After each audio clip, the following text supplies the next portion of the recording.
Assalamualaikum warahmatullahi wabarakatuh. Oke, di konten perdanaku ini aku akan memberitahukan jika konten cerita ini udah pernah aku up di TikTok dan udah cukup ramai yang melihatnya. Tapi akunku di sana terkenal banner dan akhirnya aku pindah ke sini. Jadi jika kalian sudah tak asing dengan cerita ini, mungkin kalian sudah pernah melihat di konten TikTokku sebelumnya. Jadi ceritaku kali ini mereka yang menyerupai suamiku.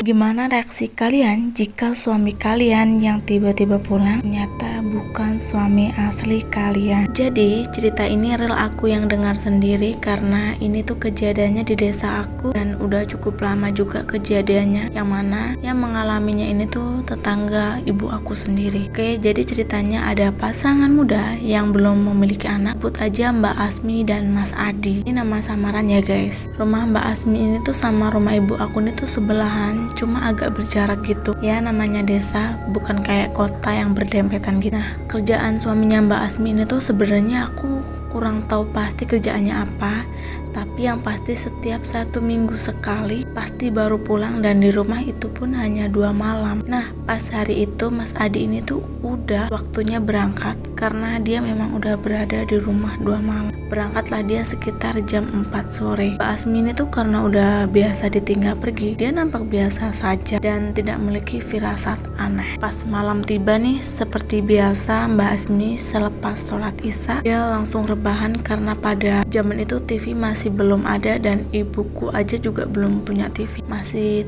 tergolong langka lah. Pas lagi rebahan nih, tiba-tiba tuh denger ada yang ngetok pintu dan Mbak Asmi ini tuh buru-buru lah buka pintu. Ternyata yang ada di depan pintu sudah ada Mas Adi. Di sini Mbak Asmi agak keheranan karena hampir jarang Mas Adi ini tuh balik lagi. Tapi tanpa pikir panjang, di sini Mbak Asmi langsung menyuruh suaminya untuk masuk. Mbak Asmi ini tuh makin dibuat penasaran, kok tumben baru berangkat suaminya tuh pulang lagi gitu. Tanyalah Mbak Asmi, kok tumben Mas pulang lagi? Kenapa? Ada yang ketinggalan kah? Tanya Mbak Asmi. Tapi di sini Mas Adi nggak ngerespon sama sekali. Dia ini tuh cuma diam aja. Dan anehnya, Mas Adi ini tuh tiba-tiba menarik tangan Mbak Asmi seperti memaksa dan dia mengajak hubungan. Dan di sini Mbak Asmi kecurigaannya makin gede. Tiba-tiba dia tuh keingat kalau suaminya ini tuh perginya bawa motor. Jadi sebelum Mas Adinya ketok pintu, seharusnya Mbak Asmi itu udah dengar suara motor. Nah, di sini tuh anehnya Mbak Asmi itu emang nggak dengar apa-apa. Padahal ini sekelas desa, kalau malam itu sepinya udah minta ampun. Sedangkan motor, orang jalan kaki aja kedengeran hentakan kakinya yang berirama gitu. Posisi di sini kenapa kok aku hafal banget sama suasana desa? Karena dari kecil sampai besar segini aku tuh gedenya di desa, jadinya hafal. Mbak Asmi ini tuh jadi ambigu lihat suaminya yang kayak bukan suaminya sendiri gitu kan. Dia tanya lagi lah, Mas tadi naik apa pulangnya? Kok aku nggak kedengeran suara motornya? Di sini lagi-lagi Mas Adi cuma diam aja. Tapi tiba-tiba Mas Adi ini jalan ke arah lemari yang ada di depan ranjang mereka dan membukanya. Coba tebak apa isinya?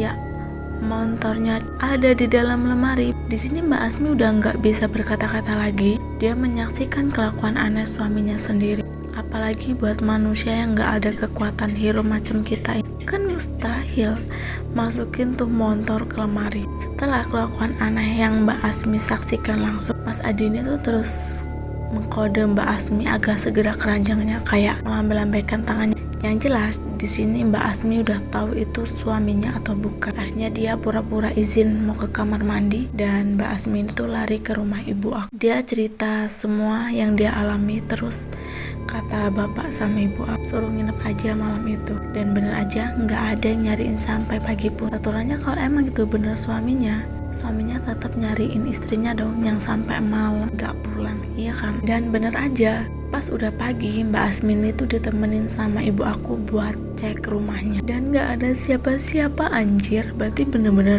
hantu dong. Percaya nggak percaya? Walaupun nggak masuk akal sehat kita, tapi semua itu banyak kejadiannya. Jadi itu tergantung kepercayaan masing-masing. Juga di sini buat pembelajaran juga sih. Dan jika ada yang bertamu, alangkah baiknya kita menunggu mengucap salam. Tapi di sini balik lagi kepercayaan masing-masing.